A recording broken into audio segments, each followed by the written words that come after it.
صوفیہ فرماتے ہیں کہ جو بندہ خدا کا ہوتا ہے، جب بندہ اللہ تبارک و تعالیٰ کا ہو جاتا ہے، اللہ تبارک و تعالیٰ پھر اس کے تمام چیزوں کو اپنے ذمہ کرم پر لے لیتا ہے، اس کے تمام معاملات کو اپنے ذمے میں لے لیتا ہے جو بندہ خدا کا ہوتا ہے۔ کیوں؟ من کان للہ کان اللہ لہ، جو اللہ کا ہو جاتا ہے اللہ اس کا ہو جاتا ہے، جو اللہ کا ہوتا ہے اللہ اس کا ہو جاتا ہے۔ اور اللہ کا ہونا مطلب کوئی یہ نہ سمجھے کہ بھائی جو ہے ہم اگر کچھ عبادت کر لیں، تھوڑی سی ریاضتیں کر لیں، تھوڑے سے مجاہدے کر لیں تو ہم اللہ کے ہو جائیں گے۔ نہیں نہیں نہیں، خدا کا بندہ بننے کے لیے بندے کو ہر ایک امتحان سے گزرنا پڑتا ہے اور بندے کو اپنی ساری قربانیاں پیش کرنی پڑتی ہیں، تبھی جا کر اللہ تبارک و تعالیٰ کا دوست بنتا ہے بندہ۔ اللہ کا دوست یوں ہی عام نہیں بنتا، عام انسان خدا کا دوست نہیں ہو سکتا، نمازی نماز پڑھ کے بھی خدا کا دوست نہیں ہو سکتا، روزے دار روزہ رکھ کر بھی خدا کا دوست نہیں ہو سکتا۔ کیوں دوستو؟ رمضان میں انہیں روزہ رکھیں گا، انہیں بول سکتا نہیں روزہ رکھ سال اللہ کا دوست، اچھا ٹھیک ہے، رمضان کے بعد قیامت تمہارے، رمضان کے بعد قیامت کتنے ڈبے بند رہتے ہیں، پورے ڈبے کھولتے ہیں رمضان بعد، کھولتے ہیں یا نہیں کھولتے؟ رمضان میں تو عبادت کرتے ہیں، چلو ٹھیک ہے، روزے رکھتے ہیں، چلو ٹھیک ہے۔ کوئی یہ سوچے کہ ہم رمضان میں روزے رکھتے ہیں، عبادت کرتے ہیں تو ہم خدا کے دوست ہو گئے؟ ہر چیز نہیں دوست۔ کیوں کہ فقط ایک وقت میں خدا کی فرما برداری اور دوسرے وقت میں خدا کی نافرمانی کرنے سے خدا کا دوست نہیں کہلاتا۔ کبھی فرما برداری اور کبھی نافرمانی، خدا کا دوست وہ نہیں ہوتا ہے، بلکہ خدا کا دوست کون ہوتا ہے؟ خدا کا دوست وہ ہوتا ہے جو اپنی زندگی میں بھوک بھوک کر قدر رکھنے والا، جو بھوک بھوک کر قدر رکھتا ہے وہی خدا کا دوست ہوتا ہے۔ کیوں کہ اسے دوستی کا بہت خاص و لحاظ ہوتا ہے، اس کے اندر دوستی کا بہت خاص و لحاظ، بہت خیال و دوستی کا رکھنا پڑتا ہے، کیونکہ اگر کچھ بھی آگے پیچھے اوپر نیچے ہو گیا، اگر کچھ بھی کسی قسم کا گناہ ہو گیا تو اسے خوف یہ ہوتا ہے کہ کہیں خدا اپنی دوستی سے مجھے جدا نہ کر دے۔ اللہ کے دوستوں کو اس بات کا خوف ہوتا ہے، کیوں کہ عام انسان عام دوست کو نہیں دیکھتا، عام دوست کے جدا ہونے کے بعد بات ختم ہو گئی، لیکن خدا تو بندے سے کبھی جدا نہیں ہوتا، وہ تو جو ہے 24 گھنٹے خدا بندے کو دیکھتا ہے۔ بندے سے جو ہے بندوں سے جو ہے دھوکہ دہی کر سکتے ہیں، نظر بچا کر کام کر سکتے ہیں، لیکن اللہ سے کوئی نظر بچا کر کام نہیں کر سکتا، وہ تو رب ہمیشہ دیکھتا ہے۔ اللہ تبارک و تعالیٰ اپنے بندوں کو ہمیشہ دیکھتا ہے، اس لیے خدا کی دوستی کے لیے اب نہیں تو جو ہے غوث پاک کے جیسے فاتحہ میں سب جنے فاتحہ ہونا تھا، پھر گھران میں انتقال کرنے والے ہمارے دادا نمازی تھے، ہمارے دادا حاجی تھے، ہمارے دادا وہ تھے، یہ تھے، سب جنے گھران میں جو ہے کندھوں میں کرنا تھا کہ نہیں کرنا تھا؟ نہیں، کس کے واسطے جو ہے آپ جو ہے فاتحہ پیش کرتے ہیں؟ اللہ کے ولیوں کے واسطے، اللہ کے دوستوں کے واسطے، کیونکہ انہوں نے اپنی ساری زندگی خدا کے حوالے کر دی۔ حضرت غوث پاک رضی اللہ تعالیٰ آپ سے جو ہے ایک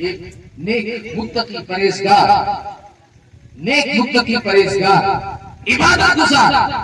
دن میں روزہ رکھنا اور راتوں میں عبادت کرنا، دن میں روزے رکھنا اور راتوں میں عبادت کرنا اور خوب نفل ادا کرنا اور حضور غوث پاک کی صحبت میں رہنا۔ دیکھو ساتھ رہنے والے بھی بہت سارے مقصد کے ساتھ رہتے ہیں، انجینئر کے ساتھ کئی ساتھ رہتے ہیں، کرولے کو پورا ڈائگرام سیکھنے کو ہلو کے آگے دکان چالو کرنی ہوٹل میں آگ بڑھتے ہیں، ایسا بڑھتے ہیں، آپ کو ہلو دیکھتے ہیں، گرے کتنا ہو رہا، مال کتنا جا رہا، ایک 2-4 مہینے دیکھ اس کے باوجود ہوٹل ڈال کے بیٹھے کرتی ہے روزی ہے وہ الگ بات ہے، لیکن روزی کرتے کرتے روزی سے نہیں کرتے، ستانا بھی شروع کرتے، پھر ایسا گرے گا ان کو کھینچی ہو گئی، یہ سب سمجھتے ہیں آپ، ایسا وہ کرے یہ کرے۔ تو جو ہے انسان اللہ تبارک و تعالیٰ کا بندہ ہے، لیکن اس کی جو دوستی ہے بندوں کے ساتھ، جو اس کی دوستی ہے اس کی ایک حد ہوتی ہے، حد پر جا کر ختم۔ لیکن وہی بندہ جب خدا کا ہوتا ہے اور خدا کے ساتھ جب بندے کی دوستی ہوئی ہے، بندے کو ہر لمحہ خیال رکھنا پڑتا ہے، ہر لمحہ بندے کو خیال رکھنا پڑتا ہے کہ میرے سے کیا کام ہو رہا ہے، کہیں اللہ میرے سے ناراض تو نہیں ہو، کوئی ایسا کام نہیں ہو جس سے میرا رب مجھ سے ناراض ہوتا ہو۔ سب دیکھ کے جو ہے اپنے قدم کو آگے بڑھانا پڑتا ہے، تب جا کر وہ اللہ کا دوست کہلاتا ہے، تب جا کر وہ اللہ کی دوستی کے لائق ہوتا ہے۔ نہیں تو ایرا غیرہ سارے لوگ اگر خدا کے فقط جو ہے عبادتیں کرنے والے، فقط نمازیں ادا کرنے والے اگر خدا کے دوست ہو جاتے تو نہیں۔ حضور غوث پاک رضی اللہ تعالیٰ عنہ کے بارگاہ میں اب ظاہر سی بات ہے کیسا ماحول ہوتا، لوگ وہاں ویسے ہی رہتے، آپ کا گھر کا جیسا ماحول ہے آپ کے گھر میں لوگ ویسے ہی رہتے۔ اب حضور غوث پاک درگاہ کے پاس جانے کے بعد میں وہاں کی خوشبو، وہاں کی وہ ساری چیزیں سننے کے بعد میں انسان کیسا رہنا ویسا رہتا تھا، درگاہ میں کیسا رہنا ویسا، جہاں جاتا ہے مسجد میں گیا انسان پاک صاف، ساری چیزیں مسلح وہ سارے پاک صاف، زمین پاک صاف، لوگ پاک صاف، وضو کے ساتھ، لوگ جو ہے غسل کے ساتھ، پاک لوگوں کے ساتھ جب انسان ہوتا ہے تو پاک ہی ہوتا ہے۔ انسان جیسوں کی صحبت میں رہتا ہے اس کے اوپر ویسا ہی اثر ہوتا ہے۔ اگر آپ رحم دل والوں کے ساتھ رہیں گے تو آپ کے اندر رحم دلی ضروری ہے، ہاں رحم دل والوں کے ساتھ ہو کو بھی آپ ظلم کرنے لگے تو یہ آپ کے اندر کمزوری ہے، آپ کو جو ہے صحیح صحبت نصیب نہیں ہے۔ یعنی آپ جس کے ساتھ گنہگاروں کے ساتھ اگر رہیں گے، برا کرنے والوں کے ساتھ اگر رہیں گے تو آپ بھی برا کرنے والے رہیں گے۔ ہاں اگر برا نہ کرتے ہو تو کم سے کم جو برا ہو رہا ہے آپ جو ہے اچھا سمجھ کر کھڑے رہیں گے، وہ نہیں کر رہا کریں گے، میں تو نہیں کروں چھوڑو۔ یعنی انسان جس کے ساتھ ہوتا ہے اس کی طبیعت ویسے ہی ہوا کرتی ہے۔ اب حضور غوث پاک کے ساتھ وہ انسان رہ رہا تھا تو ظاہر سی بات ہے وہ کتنا پاک صاف ہوگا، اس کے اندر پاکی اور صفائی کتنی زیادہ ہوگا۔ حضور غوث پاک سے وہ کہتا ہے دیکھو عبادت اور ولایت اس میں کتنا فرق ہے۔ ولایت عبادت کے ساتھ خدا کی رضامندی اگر شامل حال ہے تو وہ ولایت کے لائق ہوتا ہے،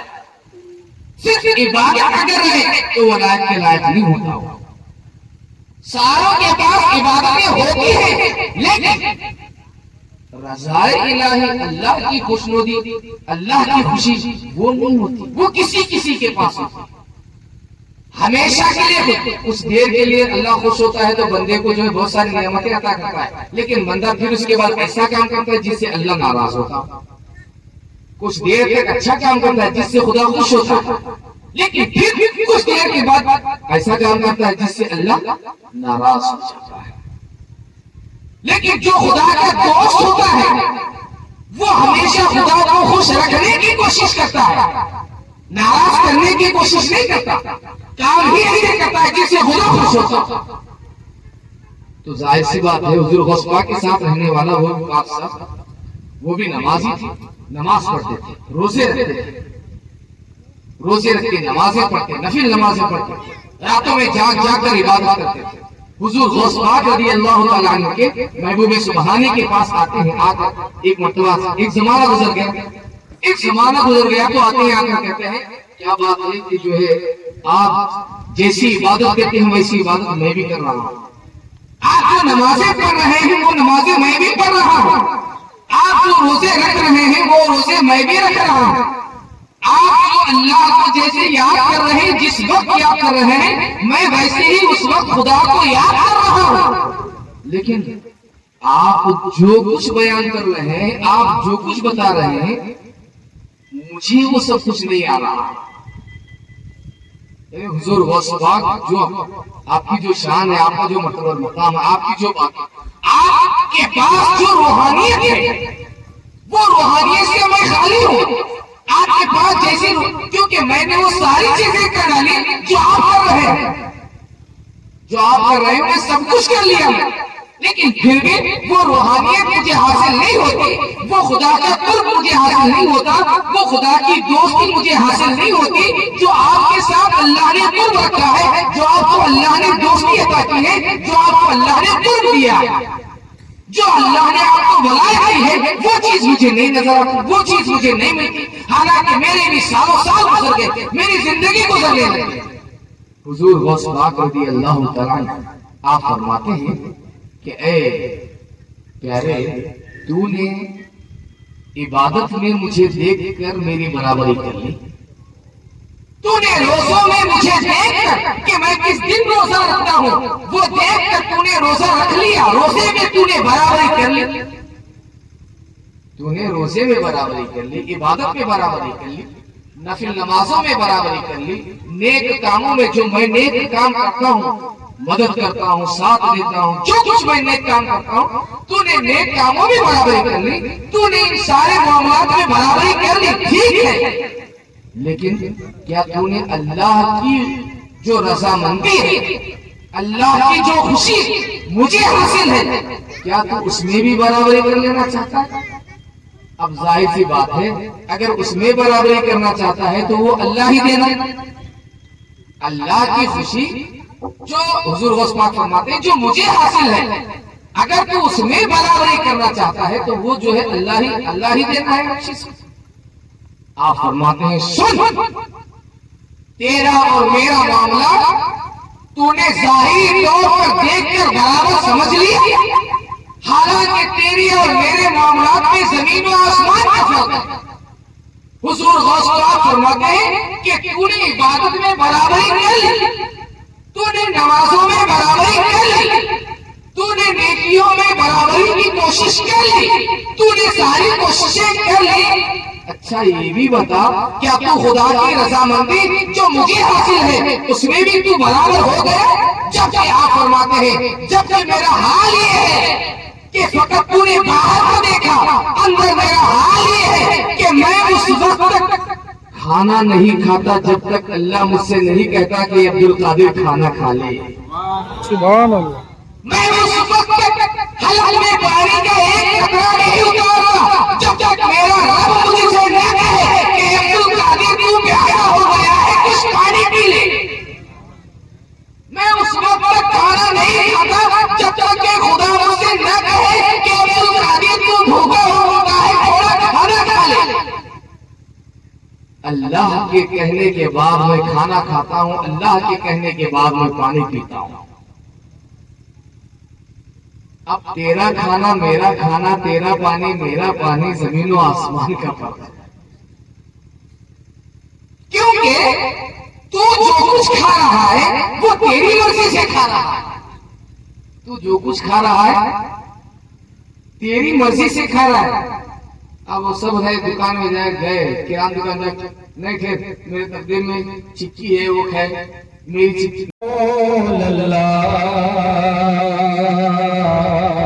وسلم عليك يا حبيب الله. جینے کی طرف دیکھ، نہ مرنے کی طرف دیکھ، جینے کی طرف دیکھ، نہ مرنے کی طرف دیکھ. جب چوٹ لگی دل پہ تو مدینے کی طرف دیکھ. یہ صلی اللہ علیہ یا رسول اللہ وسلم علیک یا حبیب اللہ. میں غوث پاک رضی اللہ تعالیٰ عنہ کے بارگاہ رسالت میں دو اشعار پیش کر رہا ہوں، بلا تاخیر سے فرما لیں. بغداد سوریا کی ہر بات نرالی ہے، بغداد سوریا کی ہر بات نرالی ہے، اور ڈوبی ہوئی کشتی بھی دریا سے نکالی ہے، ڈوبی ہوئی کشتی بھی دریا سے نکالی ہے، یہ نام ادب سے لو، یہ نام ادب سے لو، یہ نام جلالی ہے، المدد پیران پیر غوث اعظم دستگیر، المدد پیران پیر غوث اعظم دستگیر، ملنے رات بھٹکتا ہے قسمت کے اندھیروں میں، دن رات بھٹکتا ہے، اور اس عشق حقیقی میں اتنا تو اثر آئے، اس عشق حقیقی میں اتنا تو اثر آئے، جب بند کرو آنکھیں، جب بند کرو آنکھیں بغداد نظر آئے، المدد پیران پیر غوث اعظم دستگیر، المدد پیران پیر اعظم دستگیر، اور یا غوث کرم کر دو، یا غوث کرم کر دو، یا غوث کرم کر دو، یا غوث کرم کر دو، دین کی دولت سے دامن کو میرے بھر دو، دین کی دولت سے دامن کو میرے بھر دو، بس اتنی گزارش ہے، بس ایک نظر کر دو، بس اتنی گزارش ہے، بس ایک نظر کر دو، بغداد کی گلیوں میں، بغداد کی گلیوں میں چھوٹا سا مجھے گھر دو، المدد پیران پیر کیسے یا حبیب سلام علیکہ، صلوات اللہ علیکہ، یا نبی سلام علیکہ، یا رسول سلام علیکہ، یا حبیب سلام علیکہ، صلوات اللہ علیکہ، اے میرے مولا کے پیارے، نور کی آنکھوں کے تارے، اب کسے سید پکارے، تم ہمارے غم تمہارے، یا نبی سلام علیکہ، یا رسول سلام علیکہ، یا حبیب سلام علیکہ، صلوات